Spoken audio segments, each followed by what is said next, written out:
ቼክ 1 3 ሙከራ 1 2 3 ይገባል።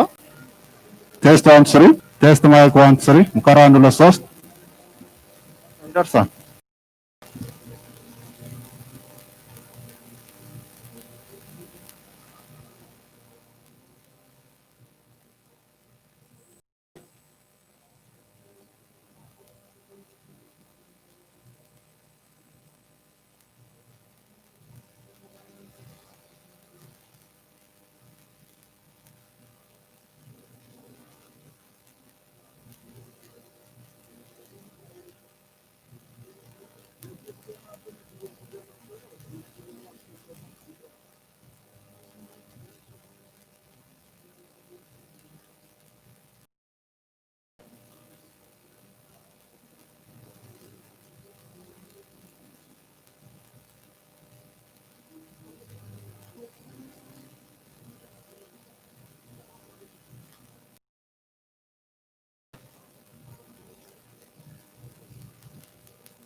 ደህና አደራችሁ። ይቅርታ ለተፈጠረው መዘግየት።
በድጋሚ ለተፈጠረው መዘግየት ይቅርታ እንጠይቃለን።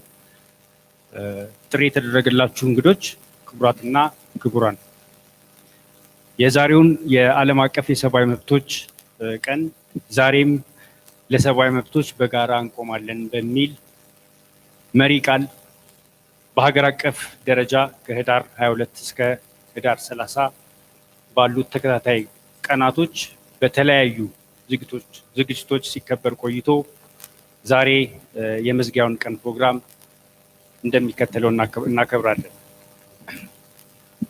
Ladies and gentlemen, all protocols observed. Marking the 72nd anniversary of the Universal Declaration of Human Rights, the United Nations Office of the High Commissioner, Regional Office, East Africa Regional Office, Ethiopian Human Rights Commission, the Consortium of Human Rights Organizations, and 5 independent civil societies are collaborating to undertake different individual and joint activities to celebrate this year's Human Rights Day. Accordingly, during the 1st of December and 9th of December, each organizations have commemorated the Human Rights Day by organizing webinars on relevant thematic issues and organizing various human rights related activities under the theme of Building Back Better, Stand Up for Human Rights.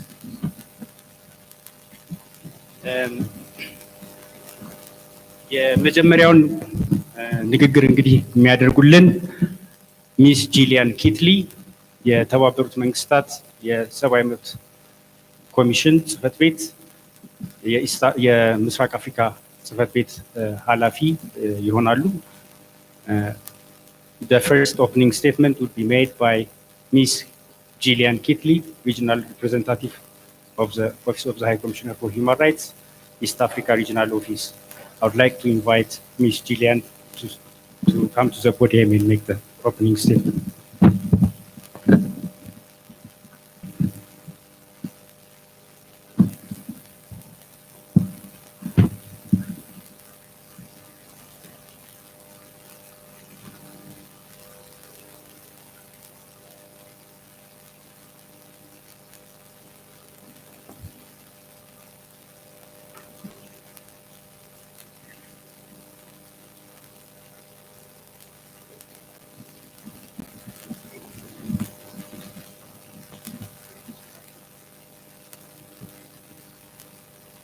Human Rights Day falls at a time that we'll never forget. Now, COVID-19 has taken us by storm and shaken all of our worlds. A tragedy followed by an extraordinary opportunity to recover better. This Human Rights Day is a call to action. A call for all of us to seize this opportunity and build the world that we want to see. For that, we must accept the lessons that we learned from the crisis. 1. End discrimination of any kind. Like pre-existing conditions that make individuals more fragile, gaps in respecting human rights have made all of society more vulnerable. If anyone is at risk, everyone is at risk. Discrimination, exclusion, and other human rights violations harm us all. 2. Reduce widespread inequalities. Universal social protection, universal health coverage, and other systems for the delivery of fundamental rights are not luxuries. They keep society standing and shape a more equitable future for everybody. 3. Engage and encourage participation, especially for women and young people. All voices have a right to be heard. 4. Increase and intensify our resolve and efforts to achieve the Sustainable Development Goals, a concrete agenda for universal human rights. These are not just the right things to do, they are the smart things to do. There is only one way that they can be done, by standing up for human rights. Because human rights yield fair and resilient societies. They're the answer to this human crisis. Like COVID-19 reminds us that we are bound together as one humanity. We must act together. Working together, we can recover together. With strong solidarity, we can build a world that is more resilient, sustainable, and just. Please join me now in standing up for human rights. Thank you.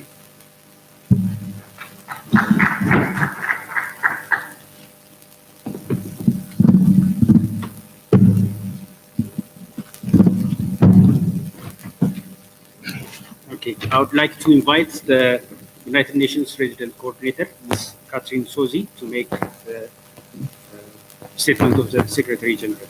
Thank you.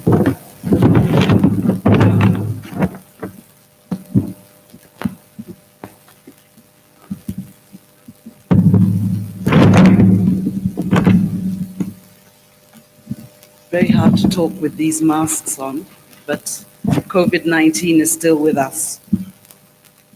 Good morning. Good morning. I know you can speak through your masks. Your Excellency Daniel Bekele, Chief Commissioner of the Ethiopian Human Rights Commission, Your Excellency, our guest of honor, Commissioner Solomon Ayale Derso, the consortium of Ethiopian human rights organizations here in this room, and to my colleagues from the United Nations system, Gillian, welcome to Addis, and I hope you can stay a bit longer, and to everybody else in this room. Every day, as far as I'm concerned, is Human Rights Day, and I'm a proud human rights defender. I hope everybody in this room can claim that. But today is a special day.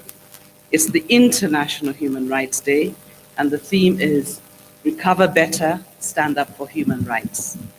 So I've got a statement that I'm going to read from the UN Secretary General, Antonio Guterres.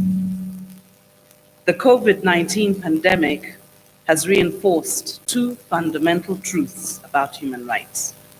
Firstly, human rights violations harm us all. The COVID-19 pandemic has had a disproportionate impact on the most vulnerable, including frontline workers, and we know that for sure here in Ethiopia, people with disabilities, older people, women and girls, and minorities. It has thrived because poverty, inequality, discrimination, the destruction of our natural environment, and other human rights failures have created enormous fragilities in our societies. You look around the world, you look around your neighbors, you look here, that's exactly what's happened. At the same time, the pandemic is undermining human rights by providing a pretext for heavy-handed responses to security and repressive measures that curtail civic space and media freedom. The second truth highlighted by the pandemic is that human rights are universal, but human rights protect us all. An effective response to the pandemic must be based on solidarity and cooperation. Divisive approaches, authoritarianism, and nationalism make no sense against a global threat. COVID-19, the virus, coronavirus, is a global threat. People and their rights must be front and center of response and recovery. We need universal rights-based frameworks like health coverage for all to beat this pandemic and protect us for the future.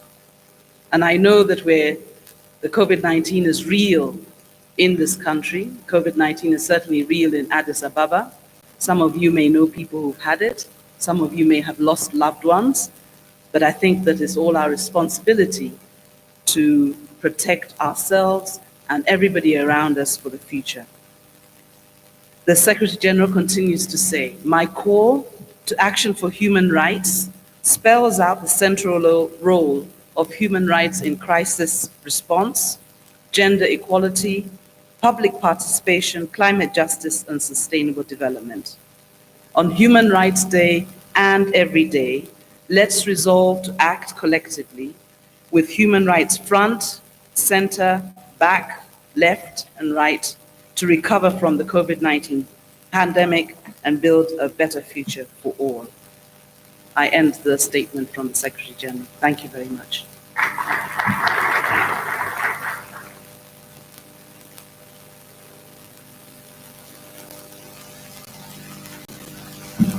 Thank you, Ms. Catherine. I now would like to invite our own Commissioner Solomon Derso, Chairperson of the African Commission on Human and People's Rights.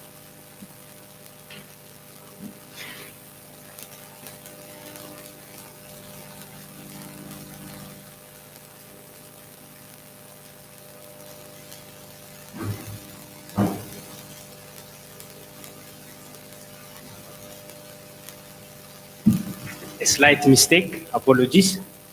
I would like to invite Chief Commissioner, Ethiopian Human Rights Commissioner, Daniel Bekele.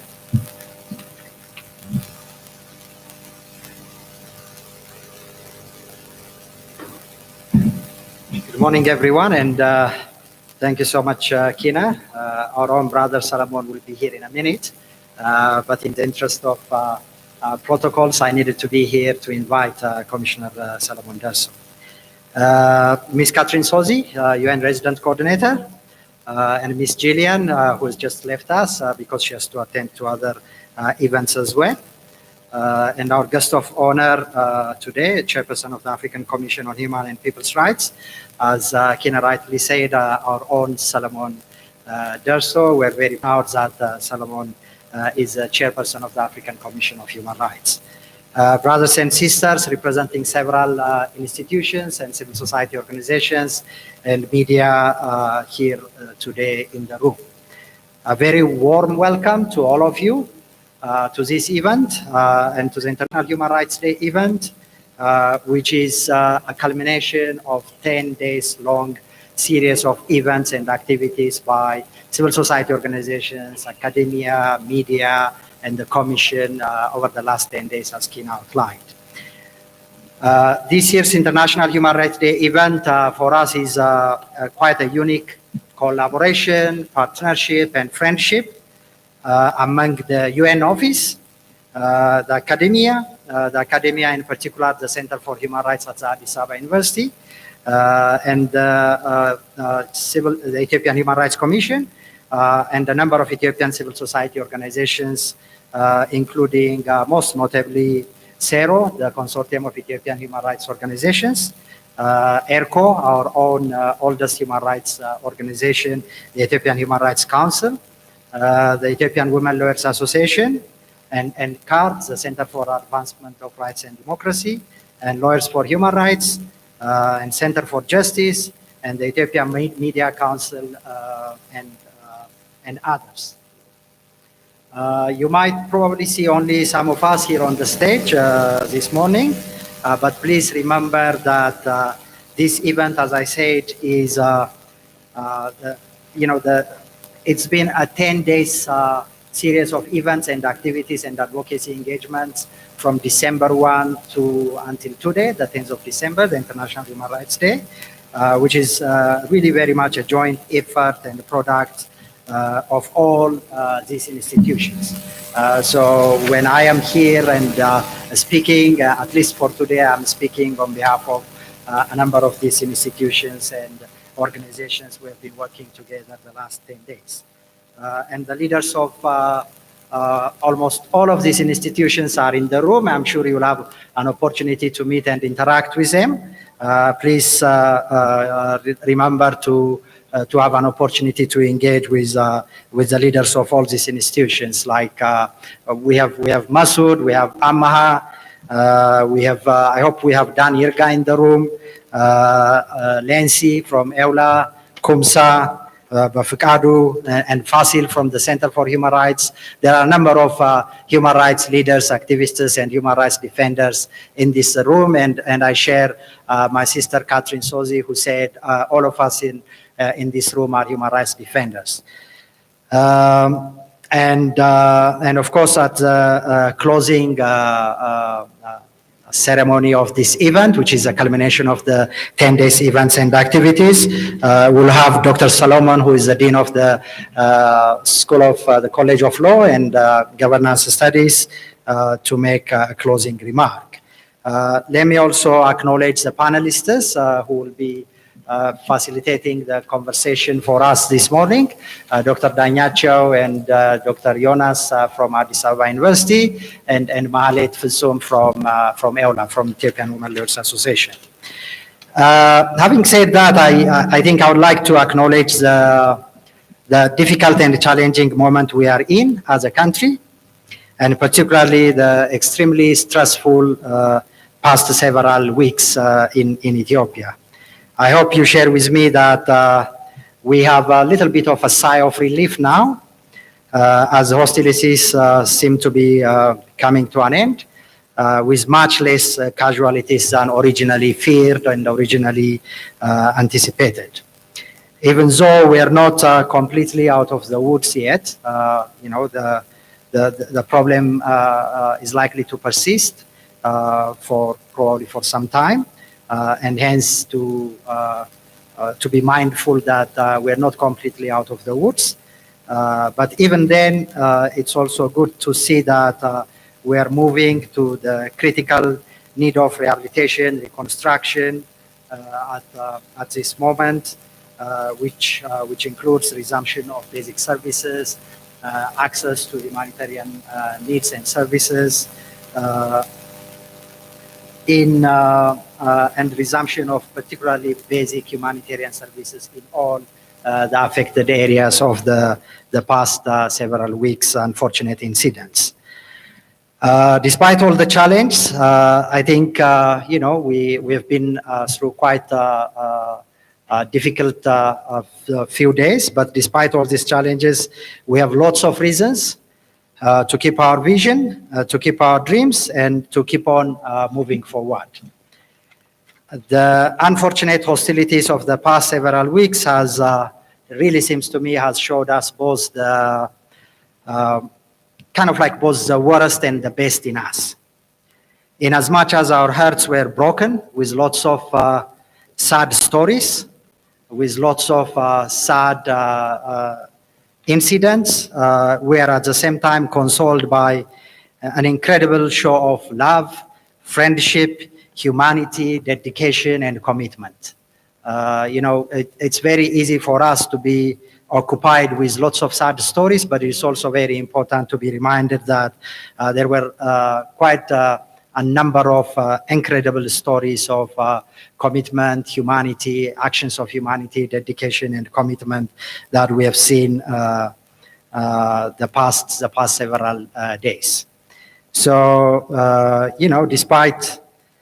despite this challenge, brothers and sisters, I'm very encouraged, and I'm very hopeful, and I remain hopeful, and I remain encouraged by the prospect for Ethiopia, because our country, Ethiopia, really seems to have a very unique way of sorting itself out, despite very complicated challenges. We have seen Ethiopia surviving in a lot of difficult times, and once again, we have really seen that unique instance of Ethiopia somehow sorting itself out and moving forward. You recall, we have entertained all kinds of stories about our country exploding, disintegrating, breaking apart, and maybe our country turning into a bloodbath and so on, which was quite concerning, which was quite depressing. But no doubt we have seen the worst in us in the past few days. It was tough, difficult time, but we have also clearly seen the best in us. Such a powerful and unique sense of togetherness as Ethiopians, despite the ethnic and religious divides. And Ethiopia has truly demonstrated its unique way of sorting itself out because of that unique sense of togetherness as Ethiopians. And that is despite all adversities. So that's a story of hope to keep us moving forward, particularly as human rights workers. And this event, including the activities of the last 10 days, with CSOs, academia, media, and the Commission, and the UN Office for Human Rights coming together, for me is an example of yet another sense of togetherness, another example of a shared sense of purpose and a shared sense of mission, how Ethiopians can really come together to work together for a shared vision and mission of our country. In as much as we have several human rights problems, ranging from killings, displacement, destruction, discrimination, the arbitrary detention, all kinds of wide range of human rights problems. But despite all these human rights problems, we also have more and more voices speaking for victims of human rights, more and more voices demanding for justice and defending those unjustly imprisoned, fighting discrimination, and upholding human rights and rule of law. That's a kind of community we have in Ethiopia now, with vibrant civil society emerging out of many years of difficult years. Therefore, we have a reason to keep on the struggle for human rights, and we use the opportunity of today's International Human Rights Day to renew our commitment for human rights. So I would just like to reiterate to my brothers and sisters that we have an opportunity to continue to work together to advance human rights in a very unique and challenging time. Having said that, briefly in English, for the benefits of our friends and partners, let me just also say a few words in Amharic. በጣም አመሰግናለሁ በድጋሚ ወንድሞቼ እህቶቼ ጓደኞቼ በሙሉ በእንግሊዘኛ በተናገርኩ ጊዜ ባጭሩ ለመግለጽ እንደሞከርኩት ዛሬ የምናከብረው ዓለም አቀፍ የሰብአዊ መብት ቀን የኢትዮጵያ ሲቪል ማህበረሰብ ድርጅቶች የኢትዮጵያ አካዳሚያ የኢትዮጵያ ሰብአዊ መብት ኮሚሽን ሚዲያ ሁላችንም ከተባበሩት መንግስታት የሰብአዊ መብቶች ጽህፈት ቤት ጋራ አንድነት በመሆንና በመተባበር ላለፉት 10 ቀናት ከዲሴምበር 1 ቀን አንስቶ እስከ ዛሬ ድረስ በአንድነት በመተባበር ስንሰራቸው ስናካሄዳቸው የነበሩ የሰብአዊ መብት የማስፋፋት የሰብአዊ መብት የማስተዋወቅ የሰብአዊ መብት ጥበቃን የማራመድ ስራዎች የመጨረሻው ቀን ነው። ያለፉትን 10 ቀናት በሙሉ ብዙ አክቲቪቲዎች ነበሩ። ከስብሰባ አዳራሾች አንስቶ እስከ እስር ቤት ቅጥር ግቢዎች ድረስ ሲካሄዱ የነበሩ ብዙ ፕሮግራሞች ነበሩ። በሴቶች መብት ላይ፣ በህፃናት መብት ላይ፣ በአካል ጉዳተኝነት መብት ላይ፣ በታሰሩ ሰዎች መብት ላይ፣ በተለያዩ የሰብአዊ መብት ጉዳዮች ላይ ጉዳዩ የሚመለከታቸው ወገኖች ሲሰባሰቡ፣ ሲወያዩ፣ ሲከራከሩ፣ ሀሳብ ሲለዋወጡ፣ መልእክት ሲያስተላልፉ ቆይተው ነበረ እና ያንን 10 ቀን ሙሉ ሲካሄድ የነበረውን ፕሮግራም ለማጠናቀቅ ነው ዛሬ በዓለም አቀፍ የሰብአዊ መብት ቀን የመጨረሻው ቀን ላይ ይህንን ፕሮግራም ሁላችንም በአንድነት ያዘጋጀ ነው። ስለዚህ የተዘጋጀው ፕሮግራም የሰብአዊ መብት ኮሚሽን ብቻ ወይም የተባበሩት መንግስታት የሰብአዊ መብት ጽህፈት ቤት ብቻ ሳይሆን የኢትዮጵያ ላይ በሰብአዊ መብት ጉዳይ ላይ የሚሰሩ ሲቪል ማህበረሰብ ድርጅቶች በሙሉ ተሰባስበው በአንድነት ያከበሩት በዓል መሆኑን በጣም አበክሬ ላሰምርበት እፈልጋለሁ። ምክንያቱም በእኔ አስተያየት በኢትዮጵያ የሰብአዊ መብት ታሪክ ውስጥ የሲቪል ማህበረሰብ ድርጅቶች፣ አካዴሚያ፣ የኢትዮጵያ ሰብአዊ መብት ኮሚሽን ከተባበሩት መንግስታት ጽህፈት ቤት ጋራ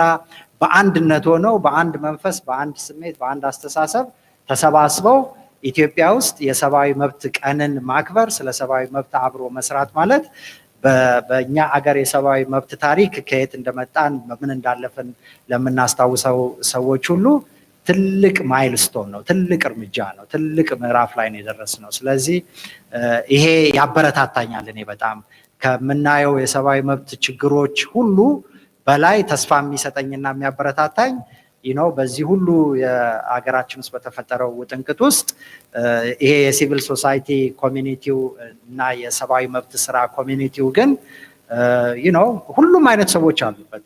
ሁሉም አይነት ብሔር ብሔረሰቦች፣ ሁሉም አይነት ሃይማኖቶች ያሏቸው፣ ሁሉም አይነት አስተሳሰብ ያላቸው ሰዎች አሉ በዚህ የሰብአዊ መብት ኮሚኒቲ ውስጥ። የኢትዮጵያ የሰብአዊ መብት ስብስብ ልለው እችላለሁ።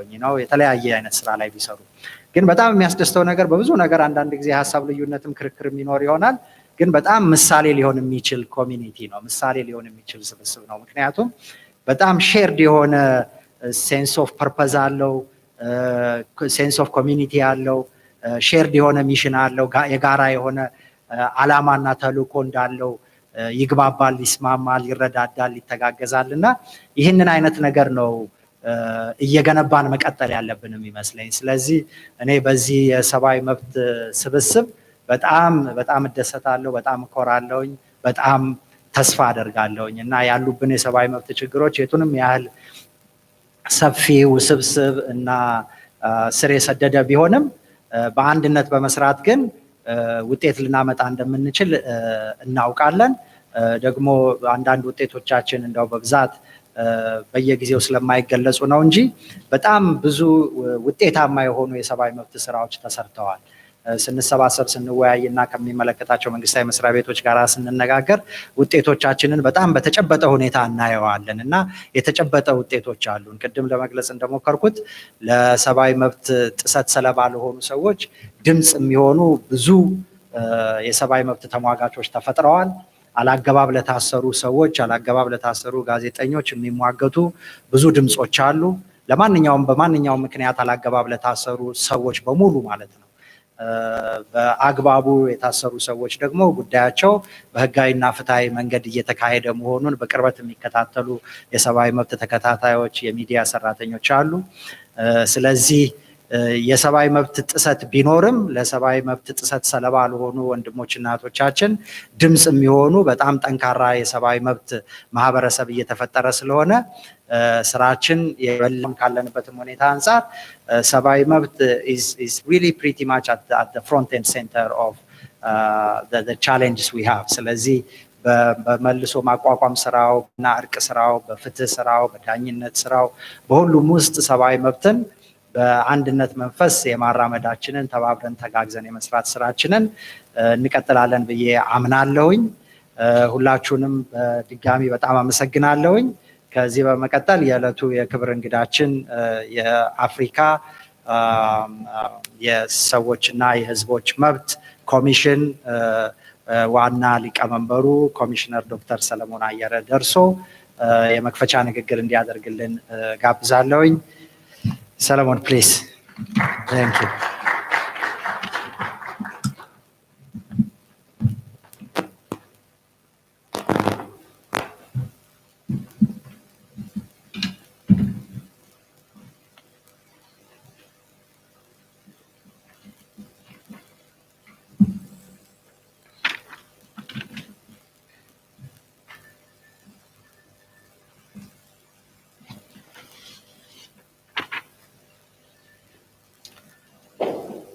A very good morning to all of you.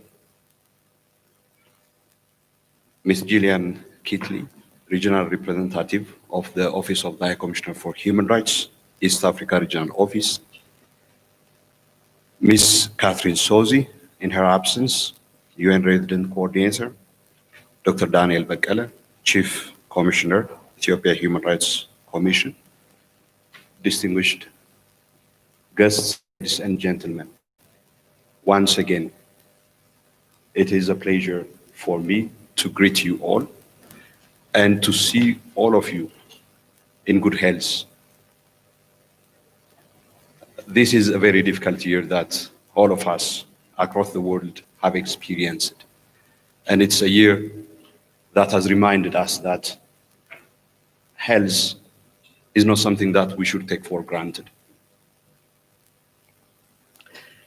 As indicated by previous speakers, I come from the African Commission on Human and People's Rights. This is the African Union's premier human rights body with nearly 35 years of existence.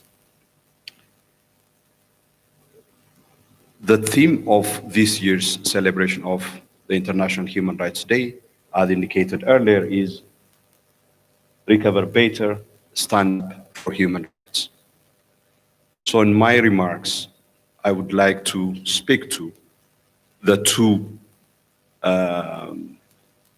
themes. The first one, Recover Better, and the second one, Stand Up for Human Rights. The human rights issues that we have come to recognize in the context of the coronavirus pandemic manifest themselves in four ways. First and foremost, of course, COVID-19 on its own is directly a human rights issue because the virus threatens two fundamental human rights directly at the very least. The first one is the right to health. It is a threat for living a life free from disease. The coronavirus also threatens those who contract the virus, not only by the level of severe sickness that it causes, but also by the danger that it causes to their life.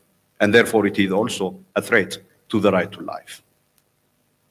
So on its own, COVID-19 first and foremost is a human rights issue. So that is the first dimension that we have come to recognize. And in this respect, of course, a number of questions would arise in terms of particularly the right to health and the relationship between economic, social, and cultural rights, the right to health being an economic, social, and cultural right, and civil and political rights, such as the right to life, the interdependence between these so-called different generations of rights.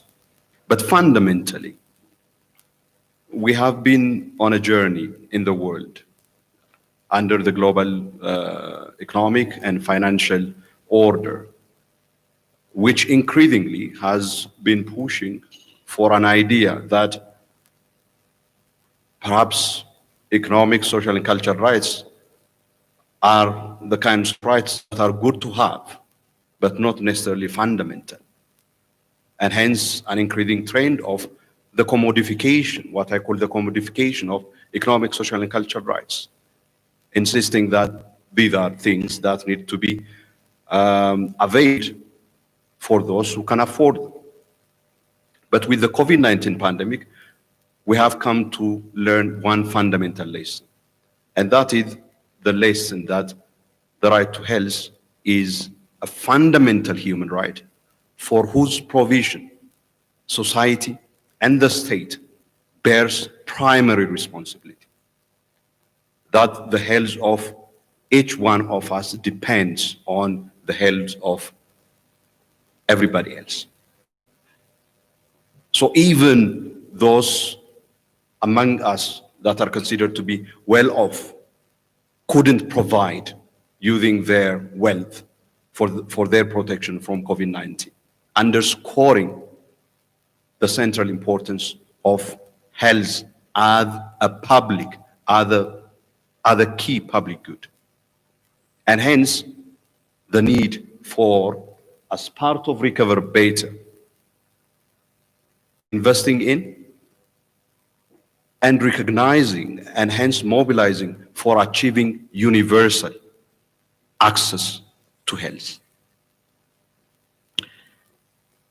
The second dimension relates to the other human rights consequences of COVID-19, most particularly the COVID-19 response measures.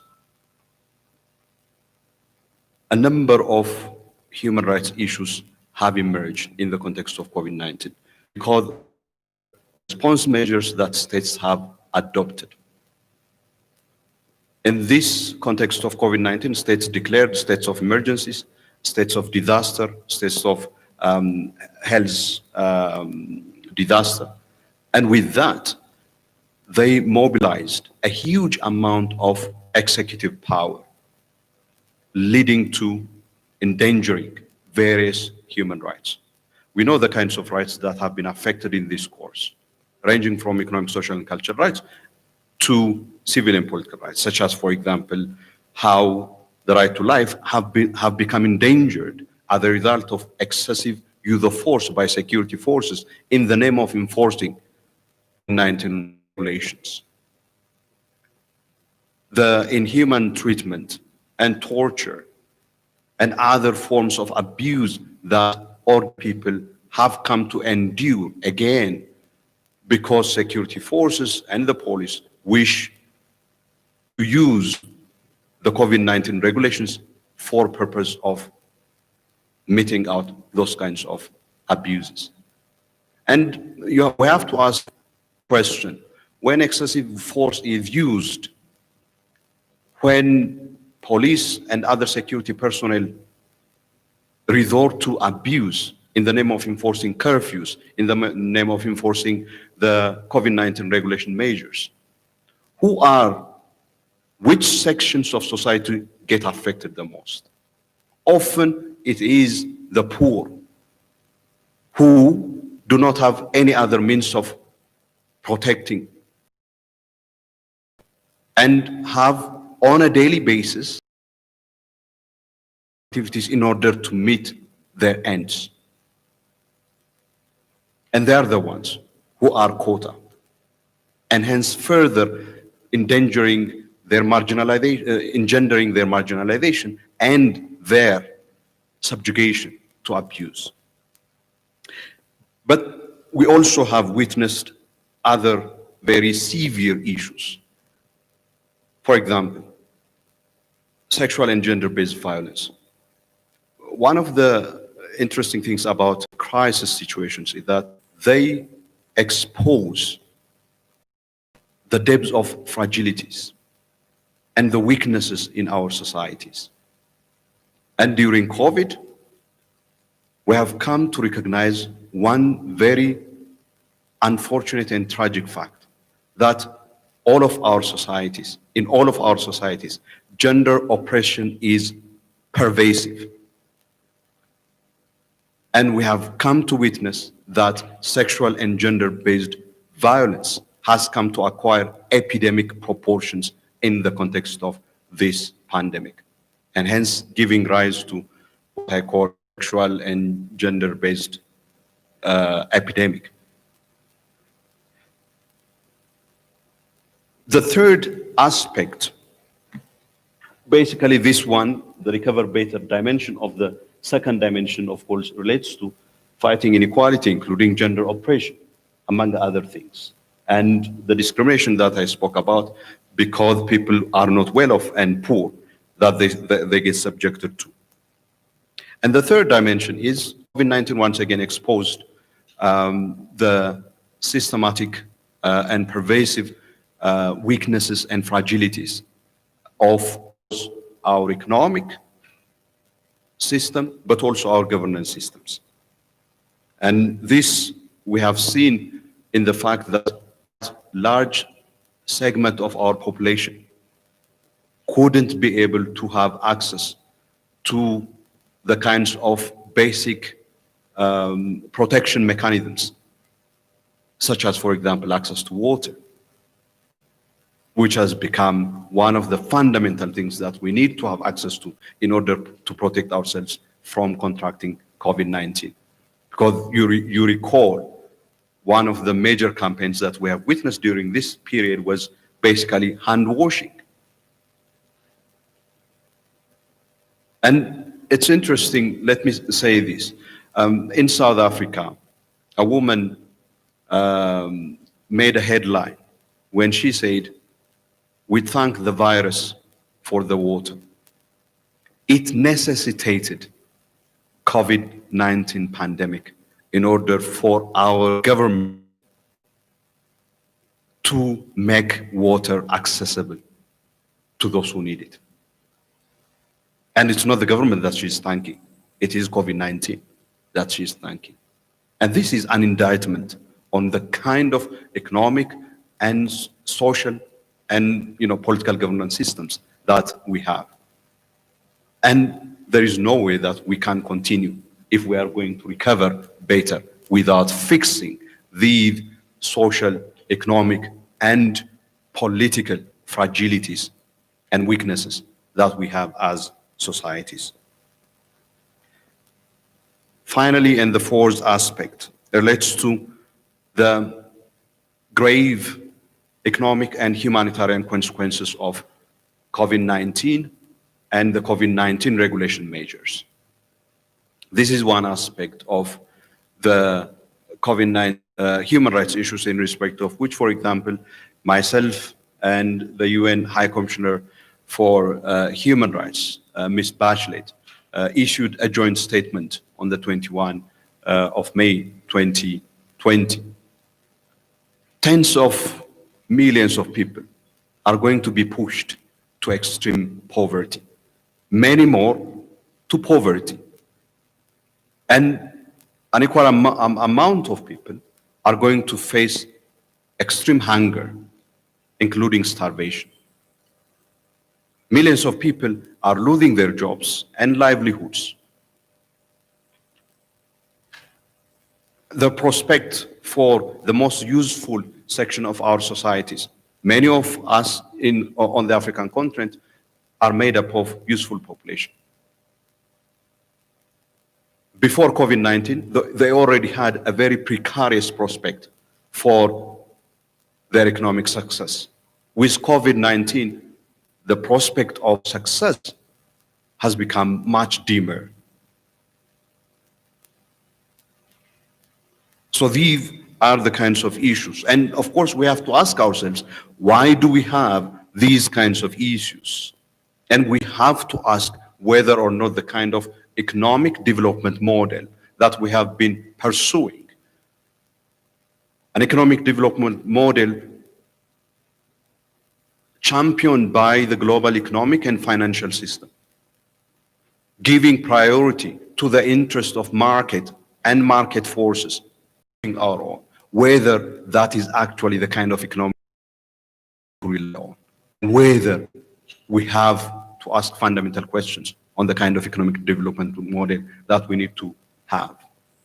And I wish to recall what the Secretary General of the UN, Antonio Guterres, said when he delivered the 2020 Nelson Mandela annual lecture. We should move away from economic development models, prioritize GDP growth over human development. And I fully agree with that. And are we doing that? Is the question that I would like to pose for us here on our country and indeed across the continent. Let me move quickly to the second dimension, which is standing up for human rights. The character of an inclusive, peaceful, resilient, and democratic society, not by how it treats the majority, by how it treats the dominant section of society, not by how it treats the mainstream members of society. The character of a society as democratic, inclusive, and tolerant is measured by how it protects the interests and rights of minorities and those possessing qualities and opinions that is different from the majorities, the dominant or mainstream society.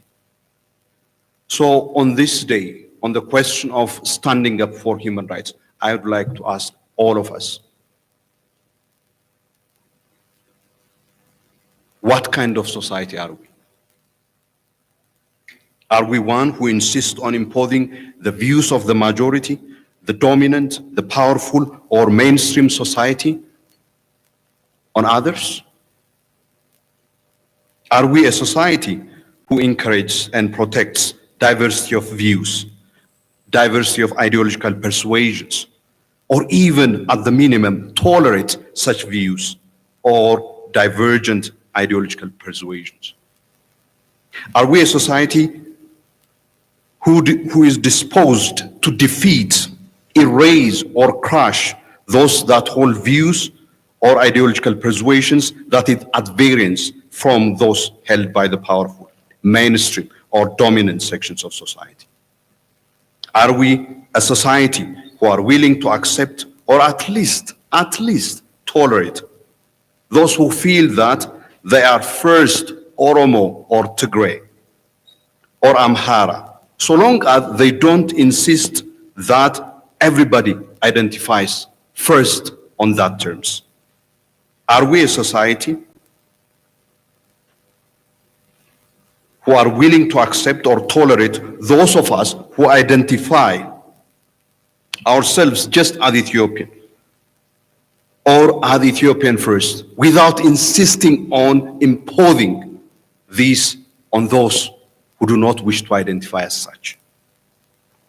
Are we a society whose tolerance and conviction for accommodation is so strong that we are willing to allow those who believe in ethnic or multinational federalism that is democratically implemented with full respect for basic human rights and fundamental freedoms, and those who believe and wish to advocate for an ethnic form of common national identity without forcing their conviction on those who do not agree with them? What kind of a society are we?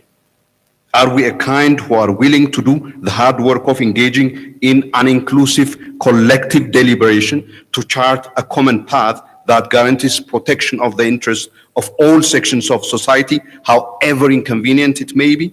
Or are we a society of expediency who gets carried away by the political convenience of the moment or the wind of the season? What kind of society are we? Are we a kind that fully recognizes and conducts itself on the basis of such a recognition that government exists to serve the interest of the public, to be held accountable, to be demanded to deliver on its responsibilities? Or are we a kind who feel that government is there to be defended, to be served, and at times to do us favors or accord us with privilege by doing its job? Are we a kind of society who treats the people as the sovereign and hence in position of authority to hold government accountable, to hold those in position of power accountable, to demand that they deliver on their job and do so properly? What kind of a society are we? What kind of a society do we want to be? Do we want to be a society that conducts its political discourse and builds its political actions on a politics of grievance, on trying to make up for the past, including long contested past, hence becoming prisoners of our own past? Or do we want to accept our past with all its ugliness, of course, without forgetting that past and its ugliness, and work on the creation of a future in which the interests and rights of our children, in all their shapes and diversities, are fully protected?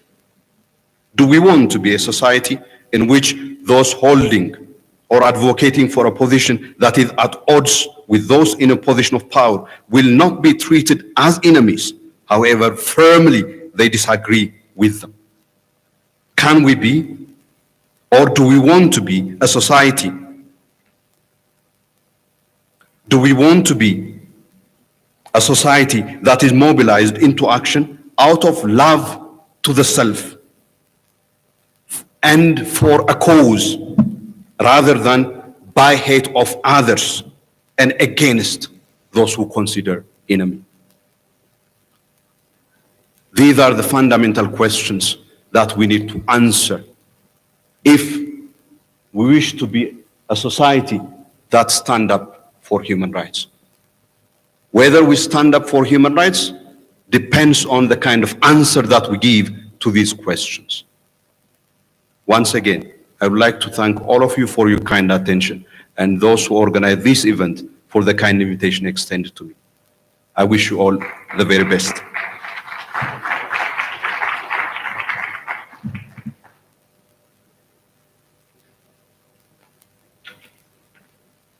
The next activity as per our agenda is to hold a consultation on human rights in conflict situations.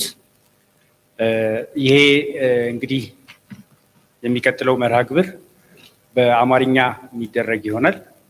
በተቻለ መጠን ጓደኞቻችን፣ ስራ ባልደረቦቻችን እንግሊዘኛ ሊናገሩ የማይችሉት፣ አማርኛ ሊናገሩ የማይችሉትን ልንረዳቸው ይገባል።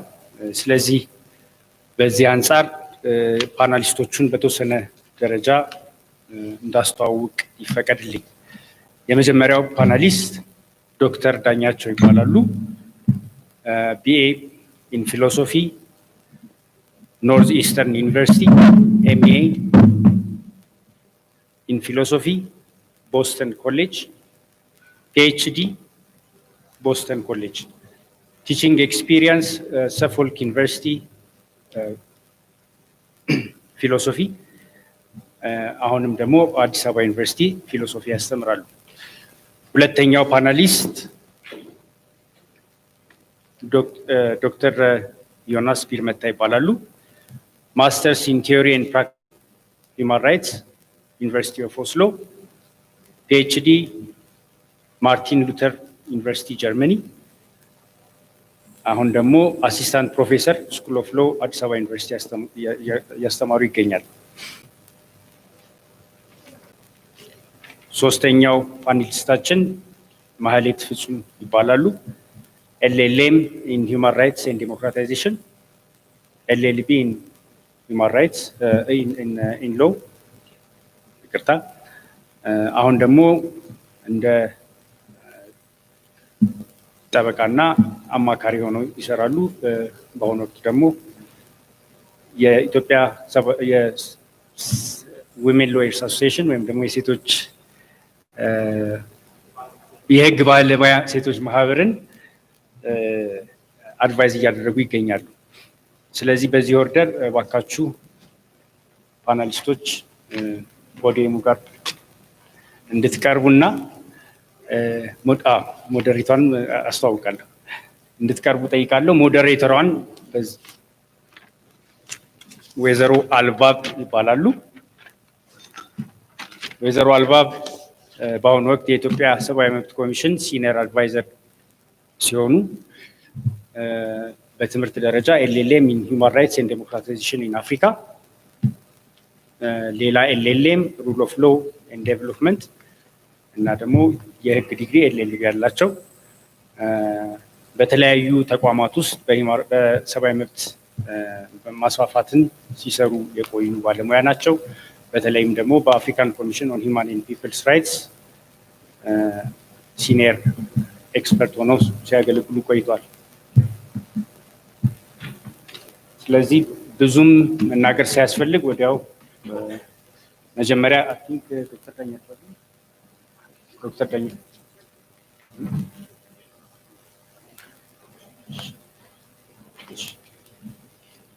ስለዚህ ፖዲየሙን ለወይዘሮ አልባብ ተካል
ይሰማል?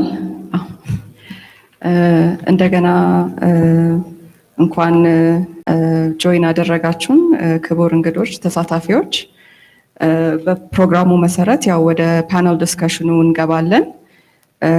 የዚህ ፓነል አርዕስት ኪነ ጥበብ እንደነገረን ፕሮቴክቲንግ ሂውማን ራይትስ ኢን ኮንፍሊክት ሲቹዌሽንስ ወይም በጦርነት ጊዜ መኖር ያለበትን የሰብአዊ መብት ጥበቃ ይመለከታል።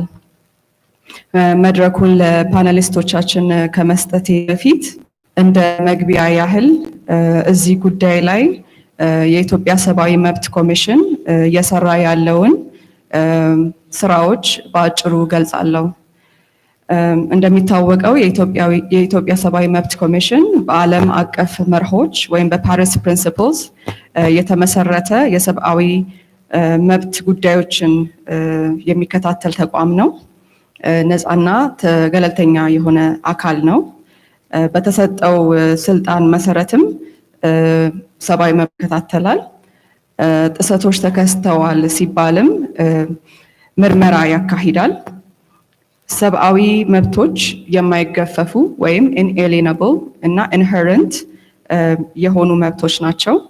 በጦርነትም ጊዜ ሆነ በሰላም ጊዜ ተከብረው ሊቀጥሉ የሚገባቸው ናቸው። ወቅታዊ አገሪቷን ጉዳይ በተመለከተ ኢሰመኮ ወይም የኢትዮጵያ ሰብአዊ መብት ኮሚሽን ባለው አቅም በተከታተለ ይገኛል። እንደ አግባቡም ምላሽ እየሰጠ ነው። የክትትልና ምርመራ ዳይሬክቶሬት ቢኖረውም ሰብአዊ መብት ኮሚሽን ከዚህ በተጨማሪ ኤመርጀንሲ ሪስፖንስ ቲም ወይም ዩኒት የሰብአዊ መብት አደጋ ምላሽ ቡድን በቅርብ ጊዜ አቋቁሟል።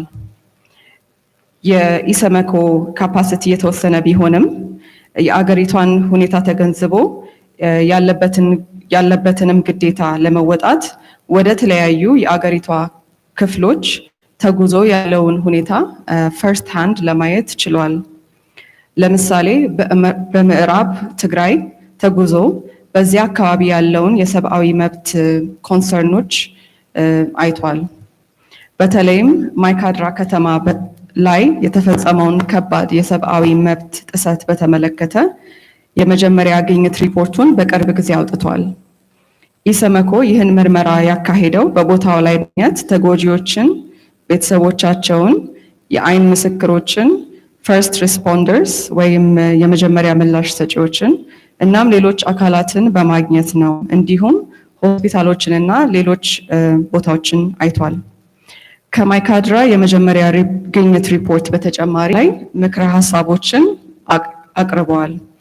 በተለይም በትግራይ ክልል ውስጥ ያሉ ነዋሪዎች የሚያስፈልጋቸውን እርዳታ እንዲያገኙ፣ ሲቪሎች በቂ ጥበቃ እንዲደረግላቸው፣ አስፈላጊውንም አገልግሎቶች እንዲደርሳቸው ለምሳሌ ውሃ፣ መብራት፣ ስልክ፣ ትራንስፖርት፣ መድኃኒትና ሕክምና እናም በቂ ምግብ የመሳሰሉትን የተፈናቀሉ ሰዎችም እርዳታ እንዲያገኙ ወይም ሁማኒታሪያን አሲስተንስ ጠይቀዋል። እነዚህ ጉዳዮች ኢሰመኮ መግለጫዎች እና ከባለድርሻ አካላት ጋርም ውይይት አድርጓል። እነዚህ ሰርቪስስ ወይም አገልግሎቶች በምዕራብ ትግራይ በተለይ መሻሻል እየታየ መሆኑን ኢሰመኮ ተረድቷል። ስለ ኢሰመኮ ስራ ይህን ያህል ካልኩኝ ለማጠቃለል ጦርነትና ሰብአዊ መብትን በተመለከተ ጦርነት ሲቪሎች ላይ ከባድ ተጽዕኖ እንደሚያመጣ ለሰብአዊ መብት ጥሰትም እንደሚያጋልጥ ኢሰመኮ ይረዳል። በተለይም ተጋላጭ የሆኑ የህብረተሰብ ክፍሎች ሴቶች፣ ህፃናት፣ አዛውንቶችና አካል ጉዳተኞች ላይ ከፍተኛ የሆነ ጫና ይፈጥራል። ይህንን ካልኩኝ አሁን በፕሮግራሙ መሰረት ወደ ፓናሊስቶች ይሄዳለው። ፓናሊስቶቻችን ስለተዋወቁ ምናልባት ቀጥታ ወደ ፓናሉ ዶክተር ዳኛቸውን እጋብዛለሁ። አመሰግናለሁ።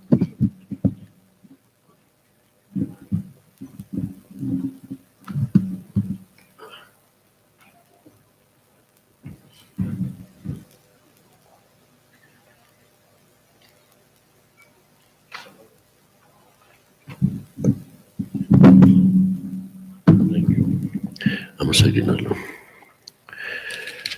እሺ ከመጀመሪያ በፊት አንድ ሁለት ነገር ማለት እፈልጋለሁ። በዚህ በረዘም ባለ በነበረው ትግል ላይ ከህግ አኳያ ብዙ የፖለቲካ እስረኞችን ጋሁን ከራከር ለነበረው ለአቶ አማሃ መኮንን እውቅያ መስጠት ፈልጋለሁ። እዚህ መሀላችን አለ። ሌላም የሰብአዊ መብት ጉዳይና የሰብአዊ መብት ጉዳያችን በዶክተር ዳንኤል ስል በመኖሩ የምርጫ ጉዳያችን በወይዘሪት ብርቱካን ሚደቅሳ ስር በመኖሩ በበኩሌ እንደ አንድ ዜጋ ትልቅ ተስፋ አለን የሚል እምነት አለኝ። ከዚህ ወደ ስራ ይግባ።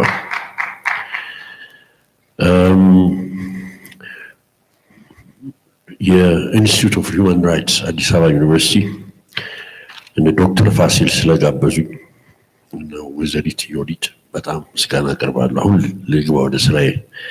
የተሰጠኝ ጥቂት ደቂቃ ነው። ታላቁ የጥንቱ ግሪካዊ የፍልስፍና አባት ሶክራቲስ አንድ ስብስብ ላይ እየጠቀስኩ ነው። ዛሬ የተገናኘነው በእጅጉ ወሳኝ በሆነ ጉዳይ ላይ ለመወያየት ነው።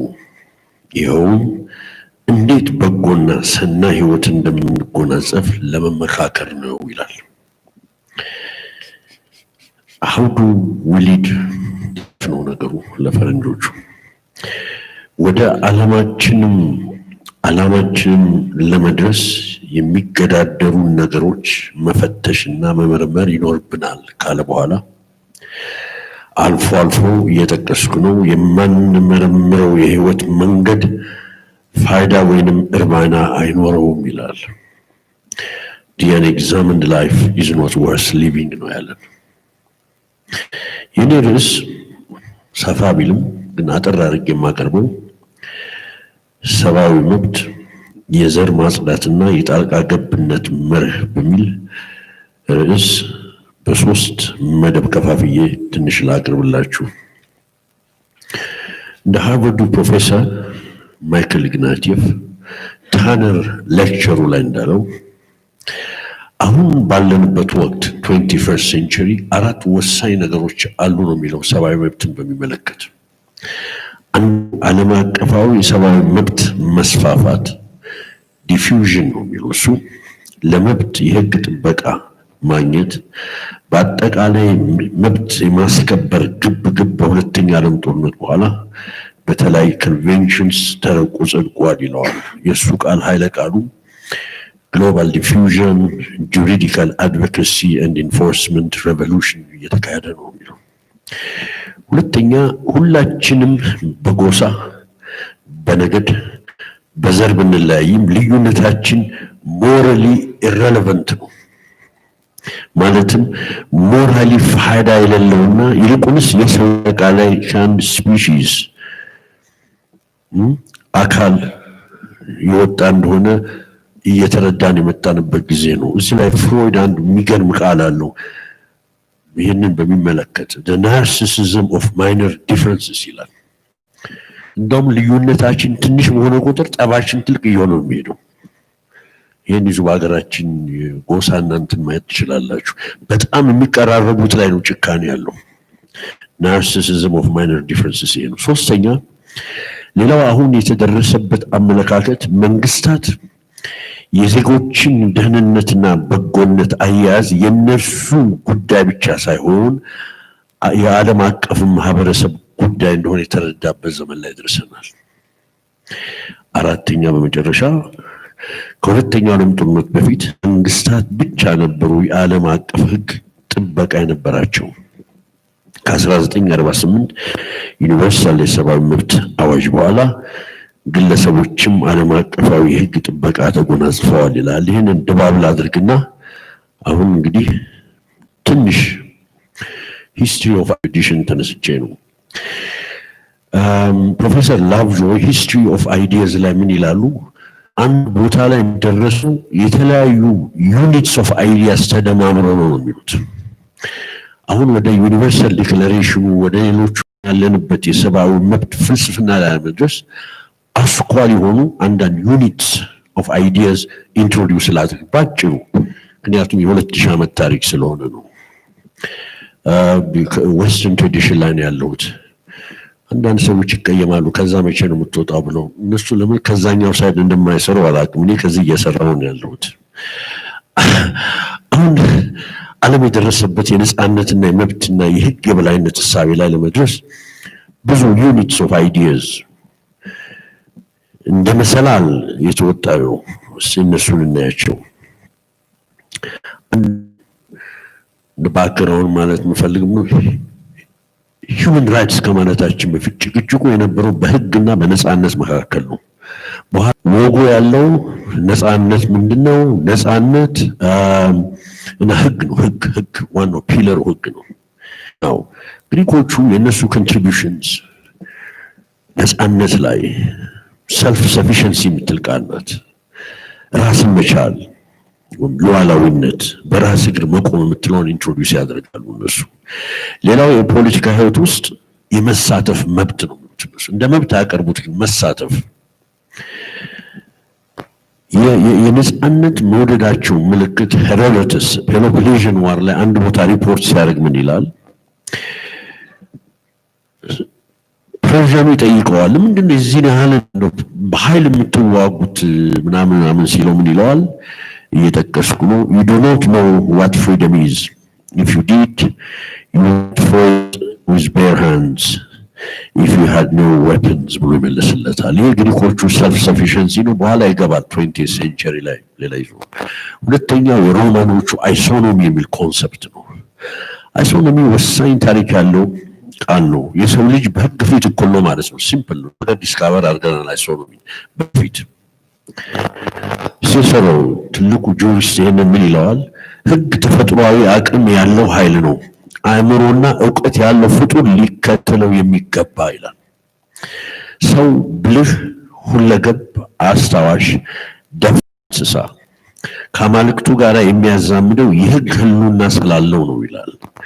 የሰው ልጅ ምንም ቢሆን ከፍትህ ከጀስቲስ ተነጥሎ መኖር አይችልም ይላል። ይህ ትልቅ ኢምፕሊኬሽን አለው ለሂውማን ራይትስ ያባባል። አራተኛው የእንግሊዞቹ የማግና ካርታ ጭቅጭቅ ነው። 13ኛው ክፍለ ዘመን ፕሪሳይስሊ 1210 ማግና ካርታ አዲስ ህግ አይደለም ስጡን እያሉ ያሉት፣ እንደ አባቶቻችን በነፃነት አስተዳደር ነው ያሉት ለንጉሱ። በኋላ ወደ 17ኛው ክፍለ ዘመን የግሎሪየስ ሬቮሉሽን እንግሊዞቹ በሚመጣ ጊዜ የማግና ካርታ ወሳኝ ቦታ ይይዛሉ። በተለይ ትልቁ ጁሪስት እኔ እስከሚገባኝ ትልቁ ጁሪስት ብዬ የምጠራው ሰር ኦሊቨር ስኮት ነው።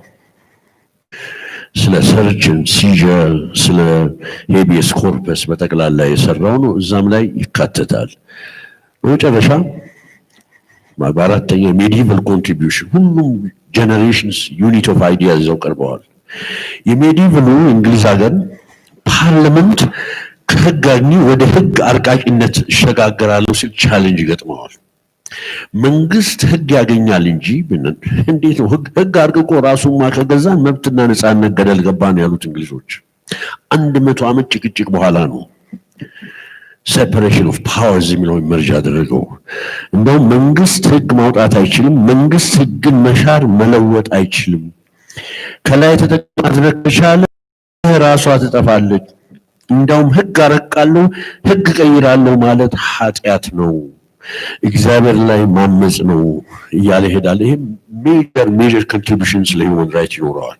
በመጨረሻ ከሎክ እስከ 20th ሴንቸሪ ተመልከቱ። ከ700 እስከ 20 ሺህ እስከ 20ኛው ክፍለ ዘመን በአንድ ደቂቃ ሰውታው ይልኝ ሰው ተፈጥሯዊ መብት አለው ይላል ሎክ።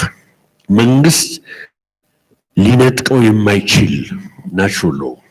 ይሄ መብት ከመንግስት ጫና የሚያላቅቀን መብት ነው። ሲቪል ሊበርቲስ በኋላ ላይ ይሄ መብት ደግሞ የሰው ልጅ እንደ ዜግነቱ የሚኖረው ሲቪል ተሳትፎን ይመለከታል። ሀያኛው ክፍለ ዘመን ስንመጣ ዲስኮርሱ ይለወጣል። ከተፈጥሮ ዲስኮርስ ወደ ሲቪል ራይት ዲስኮርስ እንሄዳለን። ቋንቋ ሲለወጥ ደግሞ ሀሳብ አብሮ ይለወጣል። ኢምፖርታንት ለውጥ ይመጣል። እንግዲህ ትልቁ ጥያቄ ምንድነው? መብትንና አሁን እኛም ሀገር ሊነሳ የሚችለው ራይትና ማይት እንዴት ነው የምናስታርቀው? በአንድ በኩል የሴኩሪቲ ጥሪ አለ፣ በአንድ በኩል የነፃነት ጥሪ አለ። እንዴት ነው ሜሽ የምናደርገው?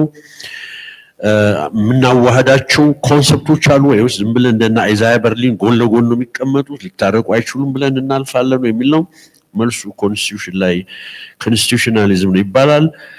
ከዛ እንግዲህ እዚህ ደርሰናል። አሁን ሄዶ ግን በአንድ ነገር ለማስቀመጥ 21st ሴንቸሪ የመንግስት መብት አብሶሉት ሳይሆን የአጋፋሪ መብት አለው የሚል ነው። ጨረስኩኝ። አሁን ወደ ሁለተኛ ፖይንት ልምጣ። እዚህ ላይ ሪላይ ሞር የማደርገው ፕሮፌሰር ጄምስ ደብሊው ኔክል ላይ ነው። የሚገርም ጥያቄ ይጠይቃል። ኢዝ ኤትኒክ ክሊንዚንግ ሞር ሰብተብል ከሚለው ድርሳኑ የወሰድኩት ነው። እኔም ራሴን የሚጨምርኩት አለ። ስለ ኤትኒክ ክሊንዚንግ ነው። ፍልስፍና ተቀዳሚ ስራ ነው። ኮንሰፕቶችን ማለት ነው የምንጠቀምባቸውን ቃላት ማብራራት ነው። በዩጎዝላቪያ የእርስ በርስ ጦርነት ወቅት በተካሄደው ግድያ፣ ፍጅት፣ አሰቃቂ ግፊያ፣ እስራት፣ ዲቴንሽን ሁሉ በጉልበት ማባረር፣ አስገድዶ ማፈናቀል፣ ዲፖርቴሽን ወዘተ ክሊንዚንግ ቃሉም የሚገልጸው በአንድ አካባቢ የሚኖሩ አስፈላጊ አይደሉም ተብለው የተወነጀሉትን ጎሳዎች፣ ነገዶች ወይንም ህዝቦች በተቻለ መጠን ለማጥፋት ወይንም ቁጥራቸውን በእጅጉ ለመቀነስና በተጨማሪ ንጹህና የኛ የሚሏቸው ዘር ብቻ ጋር ለመኖር ታስቦ የሚካሄድ ኢሰብአዊ ድርጊት ነው። የዘር ማጽዳት አብዛኛውን ጊዜ ሁለት አይነት መልክ ይይዛል። አንደኛው ጄኖሳይድ ነው። ሁለተኛው ደግሞ ኖን ጄኖሳይድ ነው። ጄኖሳይድል መግደል፣ መፍጀት ተቀዳሚ ዓላማው ሲሆን የተረፈውን ማባረር። ኖን ጄኖሳይዳል ደግሞ ዋናው ዓላማው ማፈናቀል ነው። በዚህ ዘዴ የማይፈልጉት ሰዎች ቀያቸውን ጥለው እንዲሄዱ ማድረግ ላይ የተወጠነ አይነት ነው ማለት ሳይሆን ግን የተወሰነ የፋሚሊ ግንኙነት አላቸው። በቀል ሂደት አለ። ይሄውም በቀጥታ ማስወጣትና በእጃዙር ማስወጣት ይባላል። ፎርስድ ሪሎኬሽን አለ። ለምንድን ነው የሚካሄደው ብለን በምንልበት ጊዜ አንደኛ መሬት ለመንጠቅ፣ ሰዎች ያላቸውን ንብረታቸውን፣ ቅርሳቸውን፣ ያደጉበትን ቀዩን፣ ወንዙን፣ ተራራውን ለመዝረፍ ነው። በጣም ከባድ ሳይኮሎጂካል የሆነ ኮንሲኮንስ አለው ይሄ። ሌላው ግን ከማይፈልጉ ሰዎች ጋር አብሮ መኖር ያለመፈለግ፣ ለዚህም የታሪክ ጃስቲፊኬሽን እያቀረቡ በቂም በቀል ወይንም ስም እየሰጡ ትልቅ መብት ጥሰት ማየት። ዩዥሊ ስም ይሰጣል። ለምሳሌ ሩዋንዳ ላይ ኮክሮችስ ነው የሚባለው። እኛም ሀገር የሚሰጠውን ስም ላነሳ አልፈልግም። ለምን ማስጠንቀቂያ ተሰጥቶኛል፣ ፖለቲካ ምናምን የለም ተብዬ። ሪቻርድ ሮርቲ ትልቁ ፊሎሶፈር አንድ ቦታ ላይ ምን ይላል?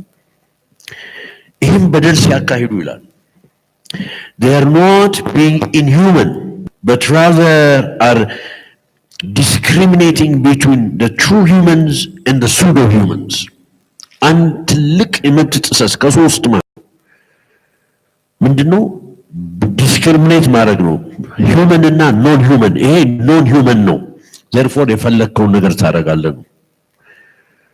እንደ ሮርቲ ሶስት ጥሰቶች ብሎ ካስቀመጠው አንደኛው በወንድና በሴት መሃል ያለው ነው። ሁለተኛው ጥሰት፣ ሶስተኛው ወደ ኤኒዌይ ሶስት አለ ነው የሚለው አሳምኖኛል ነው። ሁለተኛው የናሽናሊስት አይዲያል ይዛሉ። በተለይ ትልቅ ብሔር ወይም ናሽናል ግሩፕ የራሳችንን ብቸኛ ሀገረ መንግስት ማቋቋም አለብን ከሚል እሳቤ መፈናቀሉና የዘር ማጽዳቱ ይመጣል ይላል። እዚህ ላይ ትልቋን የናሽናሊስት ቲዮሪ ያጠናችው ታማራ ማነው ስሟ ትዝ አለኝ ይጠቅሳታል። ምንድነው እሷ የምትለው?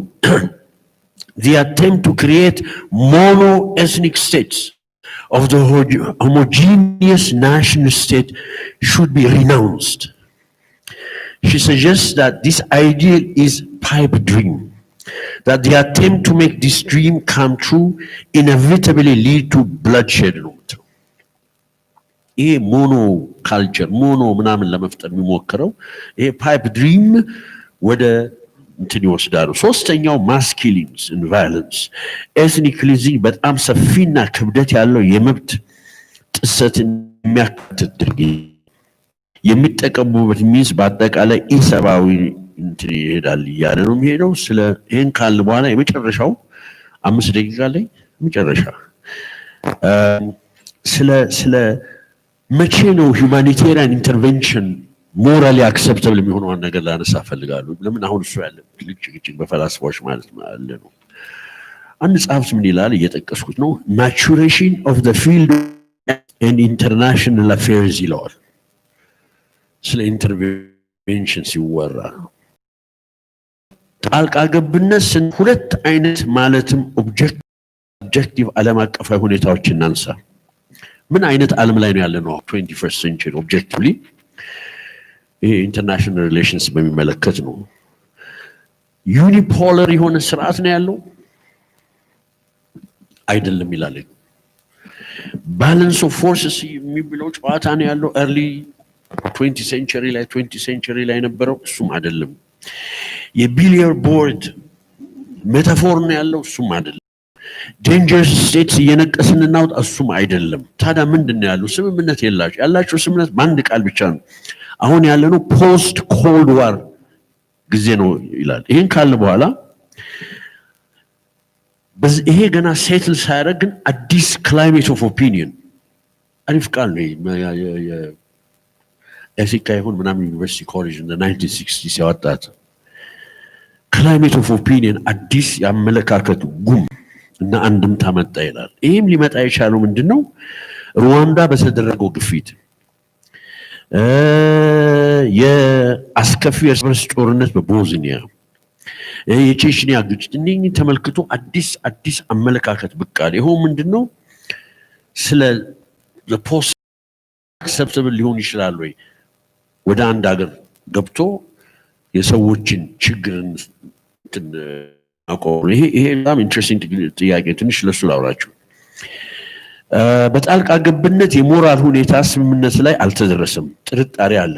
በተለይ ዩኒላተራል የሆነ ብቸኛ ጣልቃ ገብነት ብዙም ተቀባይነት የለውም። ይሄውም የሆነበት ምክንያት የቆየው ትራዲሽናል ዓለም አቀፋዊ ህግ ወግ አጥባቂና የኢንተርናሽናል ህግ መስራቾች በጥርጣሬ ስለሚመለከቱት ነው። Now, how about collective intervention? እሱ ሲፈቀዳል ወይ? ከግል ጣልቃ ገብነት ትንሽ ከፍ ያለ ድጋፍ ያለው ቢሆንም ሙሉ በሙሉ በዓለም ኮሚኒቲ ግን ቅቡልነት አላገኘም። አሁን ክርክሩ በሁለት ነገር ነው። ሪያሊስት ስኩል እና የሊበራል ስኩል የሚባላል። አንዳንድ ነጥብ ልበላችሁ በመግባትና ባለመግባት። ሪያሊስት ስኩሉ አይስማማም፣ በፍጹም አይስማማም። እኛም አሁን ሲያሽኮበኩ እንገባለን አንገባም ሲባል የሪያሊስት ስኩሉን ሐሳብ ሲቀርብ በቴሌቪዥን ሰምቻለሁ። በእነ ዶክተር አብይ ምንድነው የሚለው? አንደኛ ሰልፍ ዲሉዥነሪ ነው፣ ራሳቸውን ያታለሉ ነው እኚህ ትልቅ ሀገሮች። ሁለተኛ ጣልቃ የሚገቡበት የራሳቸውን የተደበቀ ጥቅም ለማስከበር ነው። ሶስተኛ ሳይኮሎጂካል ኢጎይዝም ይባላል። በምንም መልኩ መንግስታት ዲስኢንትረስትድ ሊሆኑ አይችሉም። የተደበቀ የራሳቸው ኢንትረስት አለ። የሳይኮሎጂካል ኢጎይዝም አልትራይዝም ኢዝ ኖት ፖሲብል እንደሚለው ማለት ነው። መንግስት በተፈጥሮ ራስ ወዳድ ነው።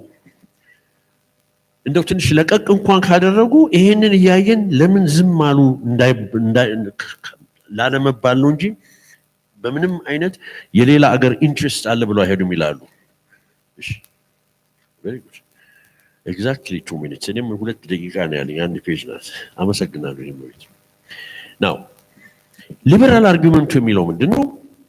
ሉዓላዊነት ፍጹም የሆነ የማይሸራረፍ ለመንግስት የተሰጠ መብት አድርገን እንደ ድሮ መውሰድ የለብንም ነው።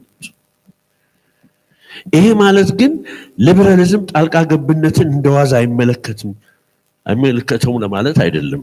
ሆኖም ግን የሃያኛው ክፍለ ዘመን ትልቁ ሶሻል ቲዮሪስት ፕሮፌሰር ማይክል ቫትሰር እንዳቀረበው ጀስት ኤንድ አንጀስት ዋር በሚለው ትልቁ ድርሳን ላይ ብዙ ተከታዮችና ሰፊ ተጽዕኖ አሳርፏል። የእርሱ አቀራረብ ሁለቱንም ማለትም ጣልቃ እንግባ ወይም አንግባ የሚሉትን ለማስታረቅ ይሞክራል። በዚህ የተነሳ ስራው ላይ ቴንሽን ትንሽ እናያለን። በአንድ በኩል አይገባ የሚል ነገር አለው፣ ስቴቲስት ነገር አለው። በሌላ በኩል ደግሞ የኮስሞፖሊትን ጥሪ አድርጎ ይዞ ይቀርባል። ዋናው 3 ክርክር ይቀርባሉ መግባት አለብን የሚል። እኔ እሱ ተስማምቶኛል። ይሄ ፕሮፌሰር አንደኛ ምን ይላል? ሲጀመር ይላል the right of the state rests on the right of individuals ይላል። መንግስት እኮ መብት አለው ሉዓላዊ ነው የምንለው እኮ የዜጎችንና የህዝቦችን መብት ላይ የሚያከብር ጉዳይ ስለሆነ ነው። ከፎሬን አግሬሰርስ ይጠብቃል ብለን ነው፣ ሰላም ያመጣል ብለን ነው፣ የሂውመን ፍሎሪሽመንትን ያስከትላል ብለን ነው እንጂ እሱ መልሶ ይሄን የሚገፍ ከሆነ ይሄን መብቱን ፎርፊት ያደርጋል ነው የሰውየው ክርክር። የቫትሰር የተሰጠው መብት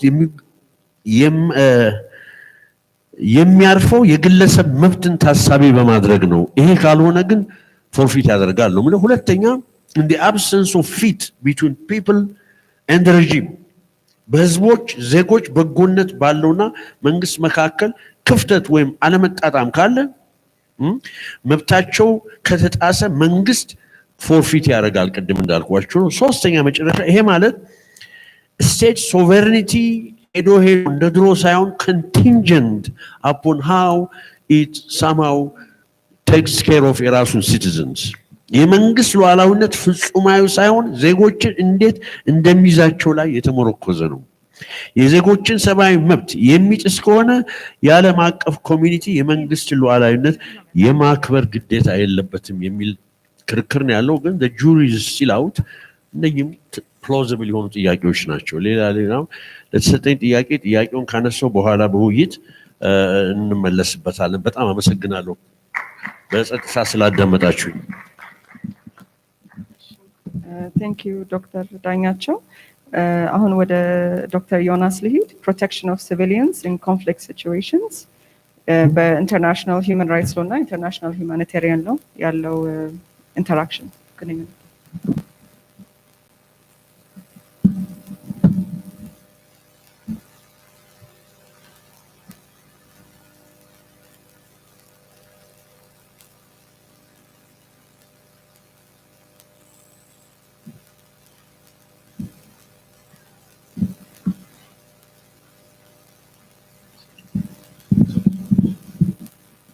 አመሰግናለሁ።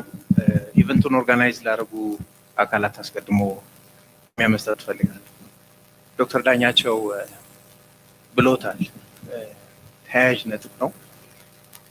when you fight a monster you have to be careful lest you become the monster yourself ነው ያሉ ኒች የተባለው የጀርመናዊ ፈላስፋ።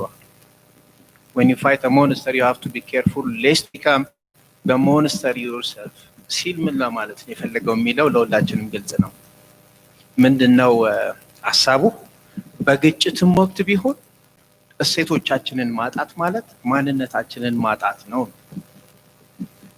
በመሆኑም በግጭትም ሂደት ውስጥ ያሉንን እሴቶችን ተከትለን መሄድ አለብን የሚለው ነጥብ ነው ጎልቶ የሚወጣው።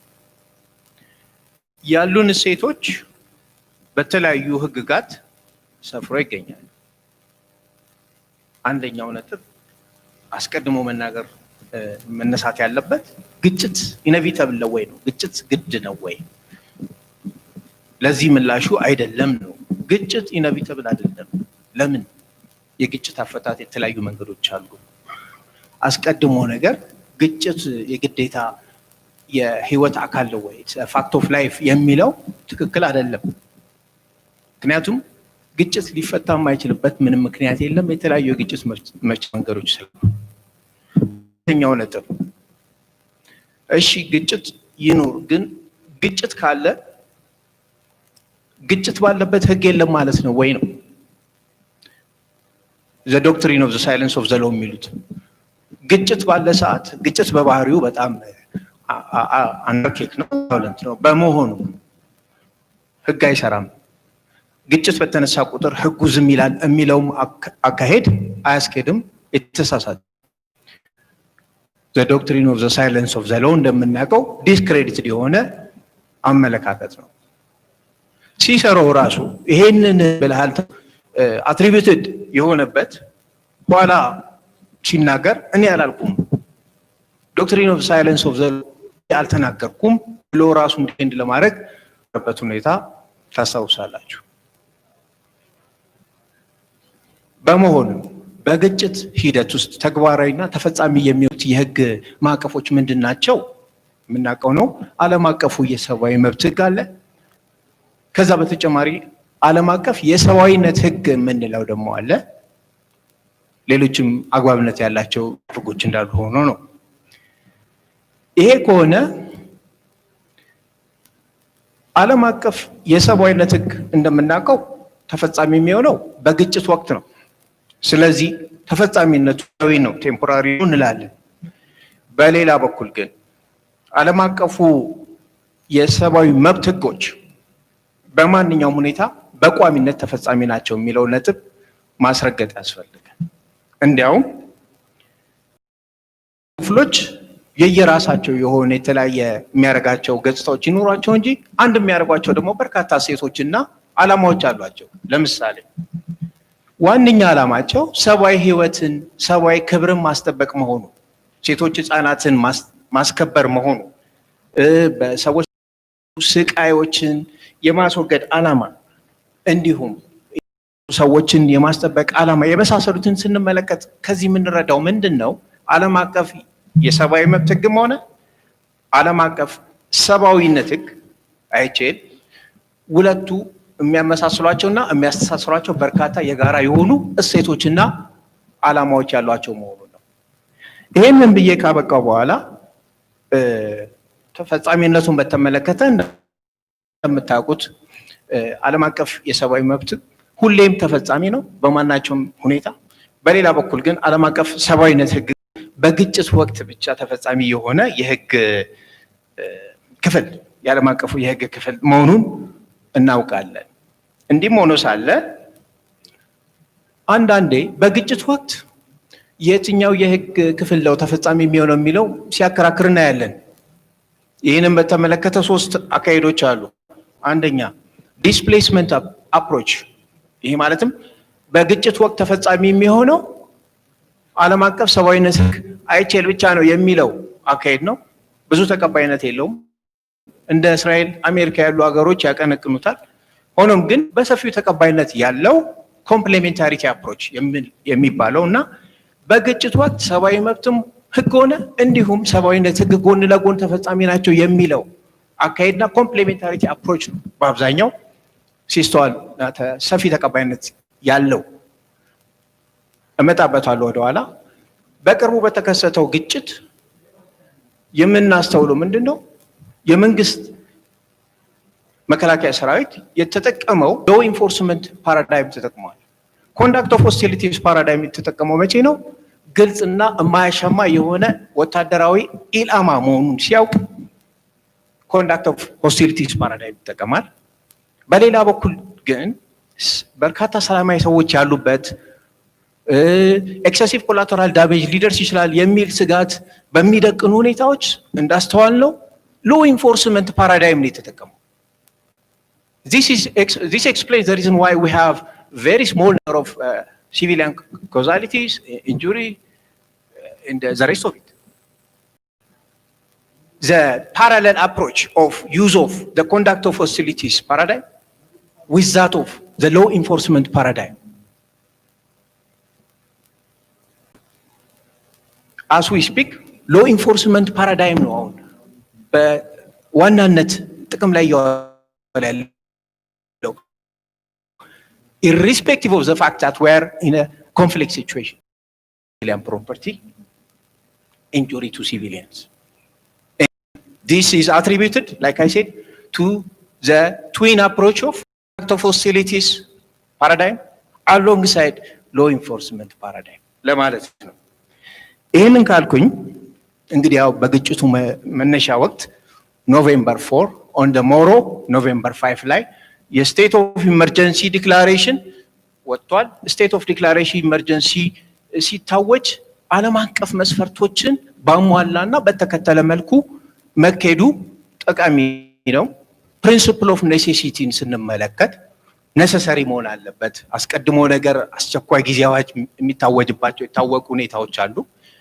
ተመጣጣኝነት መርሆን የተከተለ አካሄድ መሆን አለበት። ለምሳሌ ማቴሪያል ስኮፑን፣ ቴምፖራል ስኮፑን፣ ሰንሴት ክሎዝ ያለው ነው መቼ እንደሚያበቃ የመሳሰለው እንዲሁም ደግሞ ጂኦግራፊካል ስኮፑን የመሳሰለውን ያካተተና ሌሎች ስቴት ኦፍ ኢመርጀንሲ በሚታወጅበት ሰዓት ከግንዛቤ መግባት ያለባቸው መስፈርቶችና መለኪያዎችን የተከተሉ አሰራሮች መተግበሩ ጠቃሚ ነው። ፕሮክላሜሽኑ፣ ነን ዲስክሪሚኔሽን አለ፣ ኖቲፊኬሽን፣ ሌሎች እንደዚሁ በርካታ መስፈርቶች የተከተለ አካሄድ መከተሉ አግባብነት አለው። ወደ ሌላው ነጥብ ስንመለከት በዚህ የግጭት ሂደት ወቅት ተፈጻሚነት ያላቸው የህግ ማዕቀፎች የትኞቹ ናቸው የሚለውን ቀደም ሲል እንዳነሳ ነው ዓለም አቀፍ የሰብአዊነት ህግ ተገቢ ነው ወይ ተፈጻሚ ነው ወይ? አሁን ምክንያቱ የግጭቱ ባህሪ ነው። የግጭቱ ባህሪ ዓለም አቀፍ የሰብአዊነት ህግን ተፈጻሚ ነው ለማለት የሚያሰኙ በርካታ ምክንያቶች አሉ። እንደምናውቀው አገሪቷ በተለያዩ ጊዜያት የተለያዩ ዓለም አቀፍ የሰብአዊነት ህግ ኢንተርናሽናል ሂውማኒታሪያን ሎ ስምምነቶችን ፈርማለች። አሁን በተከሰተው የግጭት ሁኔታ የተፈጠሩትን ሁኔታዎች ስንመለከት አንደኛ ኦርጋናይዜሽን ኦፍ ዘ ፓርቲስ፣ ሁለቱን ክራይቴሪያዎች እናውቃቸዋለን። አንዳንድ የግጭቱ ምንድነው ውስጣዊ ሁከት ነው ኢንተርናል ዲስተርባንስ ነው ወይንስ ነን ኢንተርናሽናል አርመር ኮንፍሊክት ናያክ ነው? ሁለቱ የሚያከራክሩበት ሁኔታ አለ። ሁለቱ የሚያከራክሩ የምንጠቀማቸው ሁለቱ ክራይቴሪያዎች ኦርጋናይዜሽን ኦፍ ዘ ፓርቲስ ዘ ኮንፍሊክት፣ ኢንቴንሲቲ ኦፍ ዘ ኮንፍሊክት፣ ሁለቱን ስንመለከት መሆኑን የሚያመላክቱ በርካታ ኢንዲኬቲቭ ፋክተርስ ጠቋሚ ያሉ መሆኑን የማያስፈልግ ኢንዲኬቲቭ ፋክተሮቹን አላን ጥቅም ላይ ያሉ የመሳሪያ ሁኔታዎችን የሌሎች በርካታ ነጥቦችን ኢፌክቲቭ ኮንትሮል፣ ሄድኳርተርስ የመሳሰሉ ኮማንድ ስትራክቸር፣ ሌሎችንም ኢንዲኬቲቭ ፋክተርስ ስንመለከት ግጭቱ የነበረው ኢንቴንሲቲ ከፍ ያለ በመሆኑ ምክንያት ኢንተርናል ዲስተርባንስ ከሚለው ኢቮልቭ አድርጎ ወደ ናያክ ነን ኢንተርናሽናል ኮንፍሊክት መሆኑን ተከትሎ የተለያዩ የዓለም አቀፍ ማህበረሰብ አካላት ሲሉም እንደነበረው በግጭቱ ሂደት ዓለም አቀፍ ሰብአዊነት ህግ መርሆችን ተከትለን መሄድ አለብን የሚለው ጎልቶ የወጣ ነጥብ ነበር። እንዲህም ሆኖ በዓለም አቀፉ የሰብአዊነት ህግ የሰፈሩ መርሆችን በተከተለ መልኩ የተከሰቱ ሁኔታዎች አሉ። ለምሳሌ ሚሊታሪ ኔሴሲቲ አስፈላጊነት መርሆ አለ። የወታደራዊ አስፈላጊነት መርሆ እንደ ኤሮፓያን አቆጣጠር በ1868 በታወጀው ሴንት ፒተርስበርግ ዲክላሬሽን ላይ ሰፍሮ የምናገኘው የሴንት ፒተርስበርግ ዲክላሬሽን ላይ ሰፍሮ የምናገኘው የወታደራዊ መርህ ነው። ልዩነት የማድረግ የፕሪንሲፕል ኦፍ ዲስቲንክሽን፣ የፕሪንሲፕል ኦፍ ፕሮፖርሽናሊቲ፣ ፕሪኮሽነሪ ሜጀርስ፣ ቬሪፊኬሽን ኦፍ ሚሊታሪ ታርጌት፣ ኦልሶ ይሄ አድቫንስ ዋርኒንግ፣ cancellation and suspension of possible attacks when it appears that there is likely to be excessive collateral damage to civilian lives and also damage to civilian property.